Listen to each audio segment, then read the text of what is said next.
ভেনেজুয়েলায় মার্কিন সামরিক অভিযান ও প্রেসিডেন্ট মাদুরোকে আটকের ঘটনা আন্তর্জাতিক অঙ্গনে তীব্র উত্তেজনা সৃষ্টি করেছে। ওয়াশিংটনের দাবি, এই অভিযান ছিল একটি টার্গেটেড অপারেশন। মাদুরোর বিরুদ্ধে দীর্ঘদিনের মাদক পাচার, দুর্নীতি ও মানবাধিকার লঙ্ঘনের অভিযোগে ভেনেজুয়েলার জনগণকে স্বৈরশাসন থেকে মুক্ত করাই এই অভিযানের মূল লক্ষ্য বলে জানিয়েছে মার্কিন প্রশাসন। তবে এই পদক্ষেপ বিশ্ব পরাশক্তিগুলোকে বিপরীত দুই মেরুতে দাঁড় করিয়ে দিয়েছে। যুক্তরাষ্ট্রের এই অবস্থানকে প্রকাশ্যে সমর্থন জানিয়েছে ইসরায়েল। তেল আবিবের মতে, মাদুরোর পতন গণতন্ত্রের পথে একটি গুরুত্বপূর্ণ বার্তা। পাশাপাশি আর্জেন্টিনা এবং কয়েকটি লাতিন ও ইউরোপীয় দেশ এই পদক্ষেপকে রাজনৈতিক পরিবর্তনের সুযোগ হিসেবে দেখছে। কিন্তু মুদ্রার উল্টো পিঠ বলছে অন্য কথা।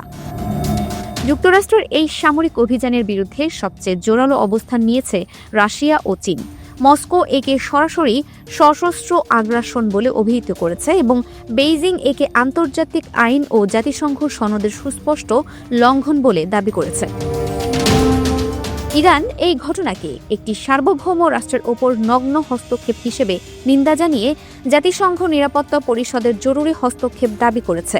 লাতিন আমেরিকার দেশগুলোর বড় অংশ যেমন ব্রাজিল, কলম্বিয়া, মেক্সিকো ও চিলিও ভেনেজুয়েলার পাশে দাঁড়িয়েছে। তাদের মতে এই হামলা আঞ্চলিক স্থিতিশীলতার জন্য একটি ভয়ঙ্কর নজির।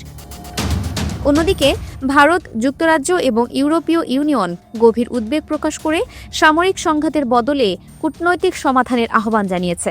তবে বাংলাদেশ সহ অনেক দেশই এই স্পর্শকাতর ইস্যুতে এখন পর্যন্ত কোনো অবস্থান নেয়নি।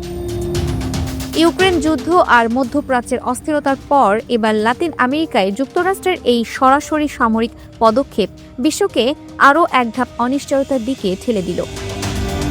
এটি কি কেবল একটি দেশের অভ্যন্তরীণ সংকট, নাকি বিশ্ব রাজনীতিতে নতুন কোনো বৃহৎ যুদ্ধের পূর্বাভাস? Dinajpur TV multimedia desk.